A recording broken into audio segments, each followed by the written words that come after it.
Cloudheim is an enjoyable, cel-shaded game that blends impressively smooth combat with survival and cozy game mechanics in a way I didn't think was possible.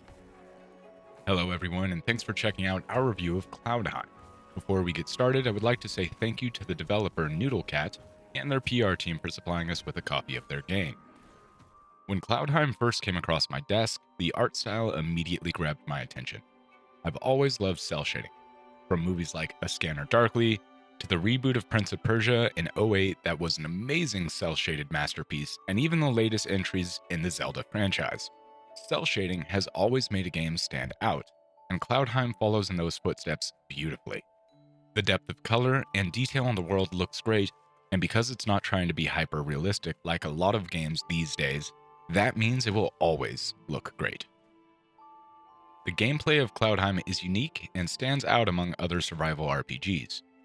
On the surface, it's pretty straightforward, open-world-ish survival RPG where you harvest resources, kill monsters, and complete quests.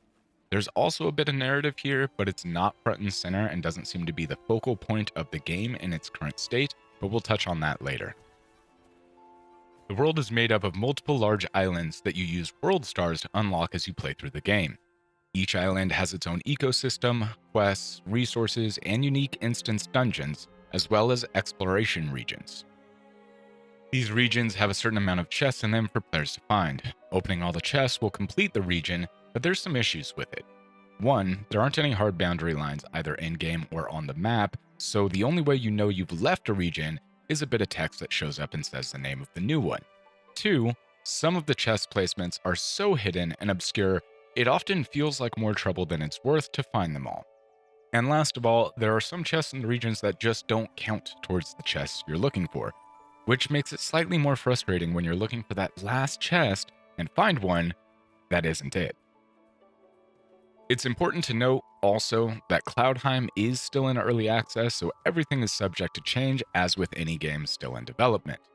Beneath the surface, Cloudheim manages to blend cozy style mechanics with intense action combat that fit together in a way that I haven't seen since Moonlighter. It's a pairing that, when you talk to someone who hasn't played Moonlighter, gives them a look like, well, how the fuck does that work? In the words of Todd Howard, it just works.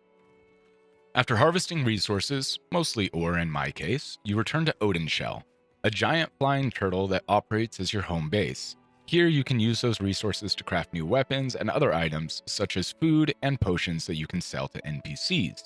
At the time of writing this review, the food and potions you can make can't be used by the player, so they exist only to be sold to the denizens of the realm. Duplicate weapons you make can also be sold, but there are some caveats we'll circle back to on later.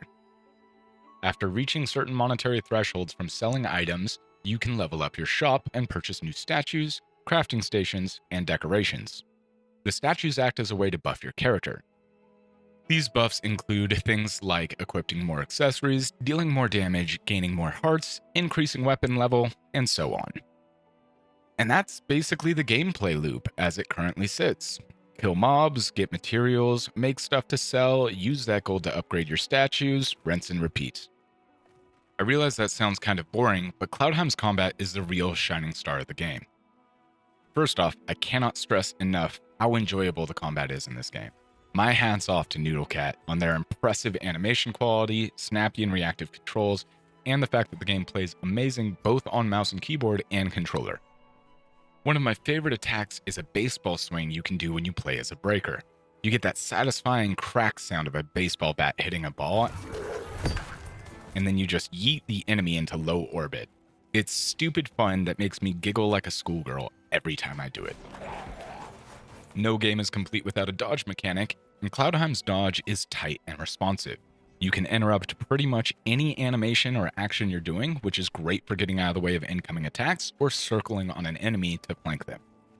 Now let's talk about the not so great parts of Cloudheim, mainly their weapon system. It's a little confusing, and it took me a good few hours of gameplay to really understand how it all works. Hopefully I can save you from that same confusion. I think it's mainly due to the lack of onboarding and explanation on how it works, likely because the game is in early access, and hopefully it gets fleshed out and cleared up a bit more in the future. Your weapons level separate from your character and can do more damage. You gain these levels by either making duplicates of the weapon or finding them in chests. The level cap can be increased by paying to upgrade one of those statues I mentioned earlier. On top of that, you have your mastery of the weapon, which honestly, I'm not really sure what it does besides provide you with XP for your class, which correlates to the weapon you're using. More on that in a bit. Adding to this complexity, when your weapon levels up, the material of the weapon changes from copper to iron to steel and so on. But that doesn't mean you need that next tier of material to make another copy of that weapon. It's a strange system that seems to exist to say, hey, this weapon now does X more damage or whatever, but for some reason associates that to a material. It doesn't make a lot of sense to me, and maybe they'll ditch the material for a simple plus to damage or something in the future to clear things up. Creating duplicate weapons also has the chance to add affixes to your weapon that do different things. Some add fire damage, some extra critical hit chance, and so on. Currently, most weapons, if not all, have 4 slots for affixes, though they seem predetermined and not random. I think there's room for change to this system to make it more streamlined, or maybe just better onboarding. I don't know, I'm not a dev, I'm just a guy who likes video games. As for character and character level, I do enjoy that at any moment in the game you can change your character and the skin with no negative effects to you as a player. There are 4 classes to choose from in Cloudheim: Runeblade, Breaker, Ranger, and Sentinel, and you can level all of these classes by simply using their class weapons in combat and gaining mastery with them. The actual leveling system for the classes is a little bit lackluster though in my opinion. Classes are laid out in a battle pass style. No, there's no paywall, it just looks like a battle pass.